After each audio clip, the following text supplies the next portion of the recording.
하나님 말씀은 느헤미야 7장 5절에서 73절까지인데 너무 깁니다. 7장 5절에서 7절까지 그리고 63절에서 73절까지 읽도록 합니다.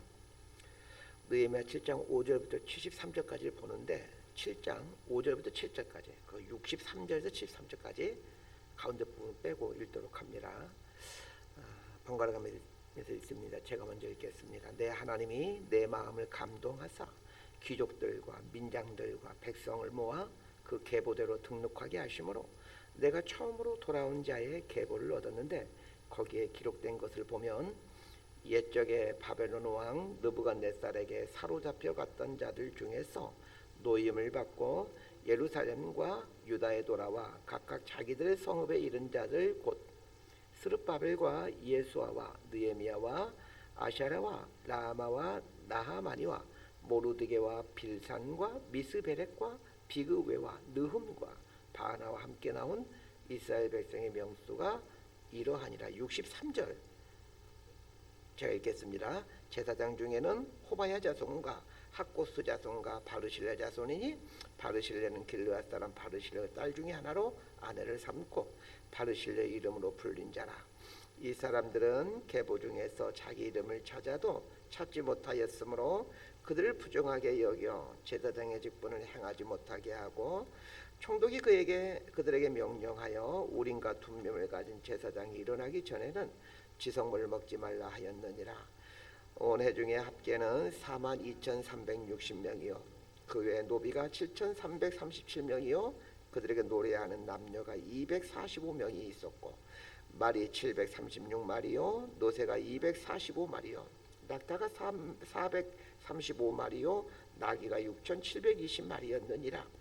어떤 족장들은 역사를 위하여 보조하였고 총독은 금 1,000드라크마와 대접 50과 제사장의 의복 530벌을 보물곡간에 드렸고 또 어떤 족장들은 금 2만 드라크마와 은 2,200만회를 역사 곡간에 드렸고 그 나머지 백성은 금 2만 드라크마와 은 2,000만회와 제사장의 의복 67벌을 드렸느니라. 73절 함께 읽습니다. 이와 같이 제사장들과 레위 사람들과 문지기들과 노래하는 자들과 백성 몇몇과 느리딤 사람들과 온 이스라엘 자손이 다 자기들의 성읍에 거주하였느니라. 아멘. 이 느헤미야 7장 5절부터 73절까지에는 숱한 이름들이 등장합니다. 이 느헤미야 7장에 등장하는 이 수많은 이름들은 1차 포로기환한 사람들의 명단입니다. 갑자기 1차 포로기환 명단이 나오는 것에 대해서 좀 당황이 되실 겁니다. 자, 본문의 이해를 돕기 위해 다시 포로기환에 대한 개괄적인 설명을 드리겠습니다. 기원전 537년도에 스룹바벨과 여호수아의 주도로 1차 포로기환이 이루어집니다. 이때 귀환한 사람들의 숫자가 약 5만 명 가까이 됩니다. 1차 포로기환자들이 한 일은 성전 건축입니다. 1차 포로기환으로부터 약 80년 정도가 지난 기원전 457년도에 에스라의 주도로 2차 귀환이 이루어집니다. 2차 귀환을 주도한 에스라가 역점을 두었던 것은 말씀을 가르치는 일이었습니다. 2차 귀환으로부터 13년 후인 기원전 444년도에 느헤미야의 주도로 3차 귀환이 이루어집니다. 이 3차 귀환자들이 했던 일은 성벽 재건입니다. 성벽을 재건함으로 성을 쌓은 것이죠. 우리가 지난 며칠 동안 이 느헤미야 1장부터 6장까지 배우면서 다뤘던 내용은 가진 어려움 속에서 성벽을 재건하여 성을 쌓았다라는 내용입니다. 즉 3차 귀환자들의 이야기를 지금까지 공부해오고 있습니다. 그런데 갑자기 오늘 본문을 보면 약 100년 전쯤에 있었던 1차 포로 귀환자들의 명단이 나온다는 것입니다. 지금 3차 귀환에 대한 이야기를 하다가 갑자기 100여 년 전에 있었던 1차 귀환자들의 명단을 이제 나오다 보니까 좀 당황하게 되는데 이 1차 귀환자들의 명단을 기록한 이유가 있습니다. 오늘 본문을 잘 이해하기 위해서는 성벽을 재건한 이후에 예루살렘에서의 상황을 좀 알 필요가 있습니다. 성벽을 재건함으로 예루살렘 성을 쌓게 됩니다. 그런데 이 성 안에 사람들이 많이 살아야 성으로서의 의미가 있게 됩니다. 성만 지어놓고 성 안에 사람들이 살지 않는다면 그 성은 무용지물이 되어버립니다. 문제는 느헤미야 시대에 성을 완성했지만 성 안에 사람들이 살려고 하지 않더라는 것입니다. 우리 생각으로는 도저히 이해할 수가 없는 일입니다. 성을 지었는데 성 안에 사람들이 살지 않으려고 하는 이유가 무엇이냐는 것입니다. 성이 재건된 이후에도 여전히 예루살렘을 약탈하고 공격하는 외부의 침략자들이 있었다는 것입니다. 이 사마리아를 통치하는 산발락과 암몬 지역을 통치하는 도비아가 대표적인 경우입니다. 예루살렘에 돌아온 귀환자들 입장에서는 예루살렘 성 안에 사는 것이 결코 매력적인 일이 아니었습니다. 왜냐하면 이방인들의 공격을 계속 받아야 되는 상황이었기 때문입니다. 이럴 바에는 차라리 이방인들의 약탈이 없는 지역에서 사는 게 낫다라고 생각한 것이죠. 느헤미야가 성을 완공한 후에 많은 사람들이 예루살렘 성 안에 살 것도 생각했었습니다. 그러나 실상은 예루살렘 성 안으로 들어오려고 하지 않은 것입니다. 결국 예루살렘이 공동화 현상이 발생한 것이죠. 자, 이 상황을 어떻게 헤쳐나가는지 보도록 하겠습니다. 7장 5절에서 7절까지 말씀 함께 보겠습니다. 시작. 내 하나님이 내 마음을 감동하사 귀족들과 민장들과 백성을 모아 그 계보대로 등록하게 하심으로 내가 처음으로 돌아온 자의 계보를 얻었는데 거기에 기록된 것을 보면 옛적에 바벨론 왕 느부갓네살에게 사로잡혀 갔던 나를 중에서 노임을 받고 예루살렘과 유다에 돌아와 각각 자기들의 성읍에 이른 자들 곧 스룹바벨과 예수아와 느헤미야와 아샤라와 라마와 나하마니와 모르드게와 빌산과 미스베렉과 비그웨와 느흠과 바나와 함께 나온 이스라엘 백성의 명수가 이러하니라. 성을 재건한 후에 예상하지 못했던 문제가 발생하는데 예루살렘의 공동화라고 말씀드렸습니다. 예루살렘 성 안에 사람이 살아야 이 성을 지킬 수가 있는데 사람들이 살려고 하지 않으니 이 성을 지킬 수가 없는 거죠. 자, 그렇게 되면 그 고생하면서 지었던 성이 아무런 소용이 없게 됩니다. 자, 여기서 질문 하나를 이제 해야 됩니다. 귀한 자들은 왜 예루살렘 성 안에 살려고 하지 않았는가 하는 것입니다. 자, 위에서 설명드렸듯이 약탈자들이 외부의 침략자들이 예루살렘 성을 자주 공격하려고 하는 상황이기 때문입니다. 이 부분을 조금 더 깊이 생각해 봐야 됩니다. 사실 귀환할 때부터 이 부분에 대해서는 어느 정도 각오를 해야 했습니다. 소수의 귀환자들이 예루살렘 돌아오게 될 때 주변에 살고 있던 약탈자들이 예루살렘을 공격하여 약탈할 것이라는 것은 어느 정도 예상한 일이었습니다. 그럼에도 성전을 짓는 것이 중요한 사명이었고 성벽을 세워 성을 쌓는 일이 성전을 유지하여 제사가 지속되게 하는 중요한 사명이었기에 예루살렘 성을 지켜내기 위해서는 성 안에 사는 위험을 감수해야만 했습니다. 그러나 귀환자들은 이 사명보다 자신의 안위를 위에 두고 말았습니다. 성전을 지키고 제사를 드리는 것 그건 중요한 일이긴 하지. 그러나 내 안전보다 중요하진 않아. 이렇게 생각한 것이죠. 하나님께서 맡겨주신 사명에 헌신하지 못하게 되자 예루살렘 공동화라는 문제가 발생한 겁니다. 이 문제를 느헤미야가 어떻게 해결하는지를 보십시오. 5절에 보니까 내 하나님이 내 마음을 감동하사라는 말로 이 예루살렘 공동화 문제를 해결되어 간다라는 그런 힌트를 주고 있습니다. 하나님께서 느헤미야의 마음을 감동시켰다라는 말은 느헤미야가 이 부분을 놓고 하나님께 기도했다라는 말입니다. 하나님께 기도하자 하나님께서 느헤미야의 마음에 감동을 주십니다. 자, 이 부분을 보면서 우리가 인생 문제를 어떻게 해결해야 되는가에 대한 힌트를 얻게 됩니다. 문제를 놓고 하나님께 기도하는 것입니다. 하나님께 기도하다 보면 어느 순간 하나님께서 마음에 감동을 주십니다. 우리 삶에 닥치는 문제는 이렇게 해결하는 것입니다. 자, 하나님께 주시는 마음의 감동은 어떤 때는 미처 생각해보지 못한 방법을 생각나게 하시기도 하시고 또 어떤 사람을 떠오르게 하실 때도 있습니다. 그렇지만 어떤 때는 문제를 새로운 관점으로 보게 해주므로 또 문제를 해결해 가게 하실 때가 있습니다. 현상은 그대로 내버려 두고 이 문제를 다른 각도에서 해석하고 보게 하는 방식으로 문제를 해결하실 때가 있습니다. 어떤 때는 이 문제를 그대로 수용하게 함으로 내 성품을 연단시키는 기회가 된다라는 그런 감동을 주실 때가 있습니다. 자, 이렇게 인생 문제 앞에서 하나님께 기도하게 될 때 하나님은 다양한 방법으로 문제를 해결하게 하십니다. 하나님께서 느헤미야의 마음에 감동을 주십니다. 그 감동이란 100년 전에 1차 포로기한 자들이 예루살렘에 돌아와서 예루살렘 각 구역에 자신들의 주소를 등록했을 텐데 그걸 떠오르게 하신 것입니다. 쉽게 말해 1차 포로기한 자들이 예루살렘에 돌아와서 이제 가문별로 정착하게 되었는데 그때 정착했던 지역에 이제 100년이 지났으니까 그 가문의 후손들이 정착하도록 하는 것입니다. 어찌 보면 반강제적인 이주 정책인 것 같지만 이 정책의 이면에는 깊은 의도가 담겨 있습니다. 자, 8절부터 62절까지 보게 되면 1차 포로 귀환하게 될 때 가문의 지도자들의 명단이 나오는데 이 명단들을 찾아내어 공개하는 이유는 이들의 후손들로 하여금 자신들의 아버지, 할아버지, 증조할아버지가 어떤 마음과 어떤 각오로 예루살렘에 돌아왔는지를 생각하도록 하기 위함입니다. 우리 아버지, 우리 할아버지, 증조할아버지가 바벨론에서 이 척박한 땅에 온 것은 성전을 짓기 위함이었지.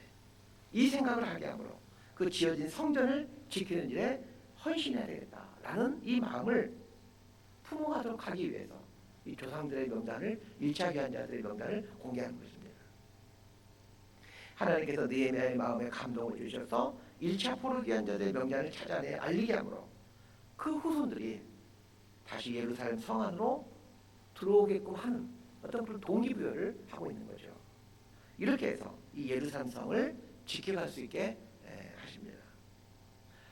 인생은 수많은 문제의 연속인데 문제 앞에서 하나님께 기도할 때 하나님 마음에 감동을 주심으로 인생 문제를 해결해 가십니다. 그러기에 인생 문제가 생기지 않도록 기도하기보다는 그 인생 문제 앞에서 하나님께 기도하는 습관을 기르시길 바랍니다.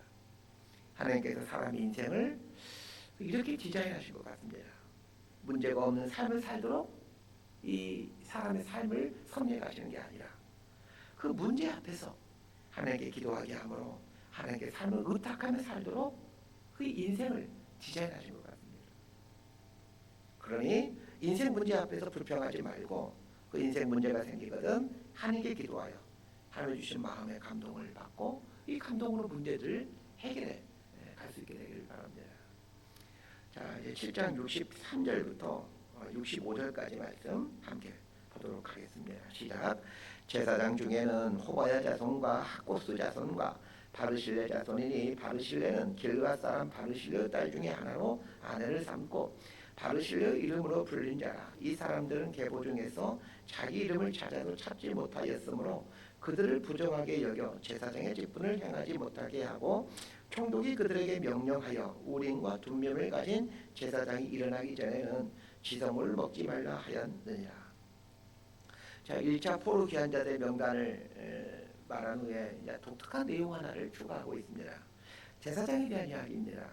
1차 귀환자들 중에는 제사장으로 보이는 사람들이 있었습니다. 그런데 자신은 제사장 지파에 속한 사람이라고 하는데 제사장 족보에 이름이 없는 것입니다.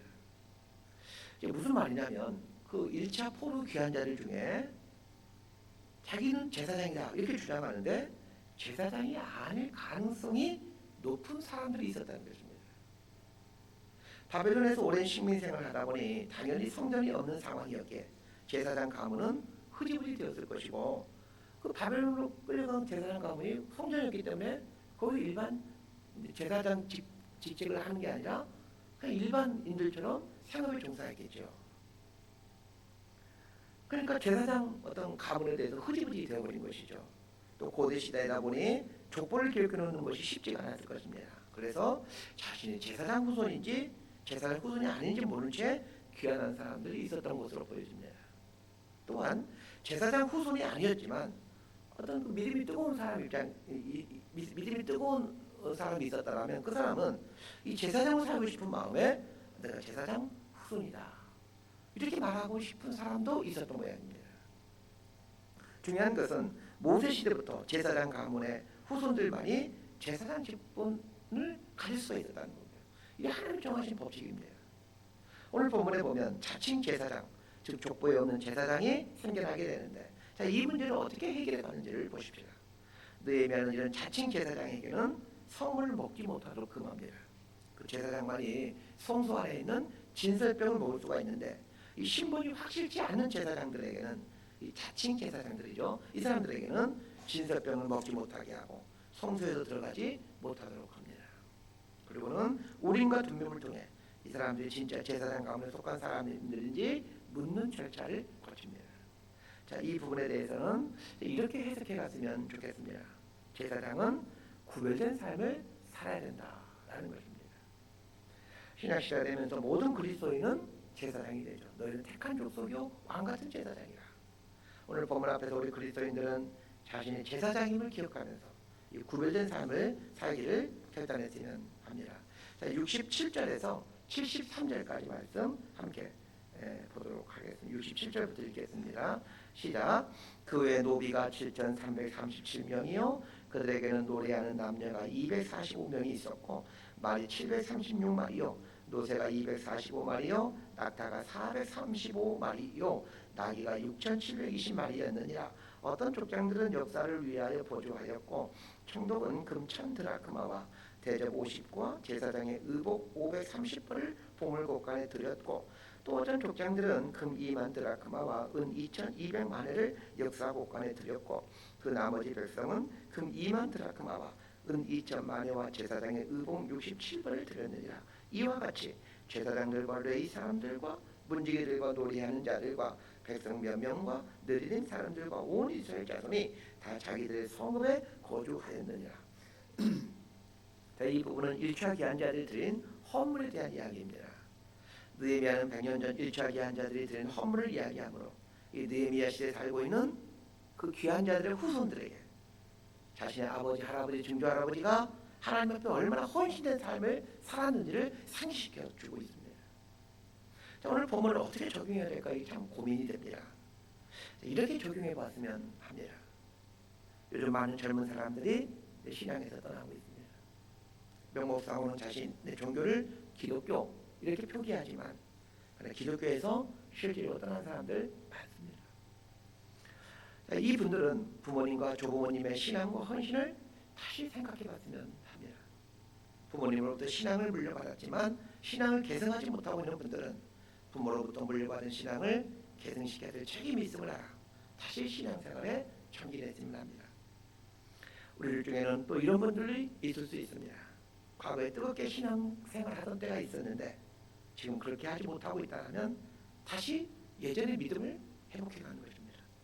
오늘 본문의 이야기는 이 1차 귀한 자들의 명단이지만 깊이 들어가 보면 예전의 믿음을 회복하자는 것입니다. 우리 조상들의 헌신을 기억하면서 우리도 다시 우리 조상들처럼 헌신의 삶을 살자는 이야기입니다. 저희 여러분들이 그 예전의 뜨거운 믿음이 회복되어 갔으면 좋겠습니다. 말씀 정리합니다. 오늘 두 가지를 기억했으면 합니다. 첫 번째는 인생 문제 앞에서 기도할 때 하나님께서 감동을 주신다는 것입니다.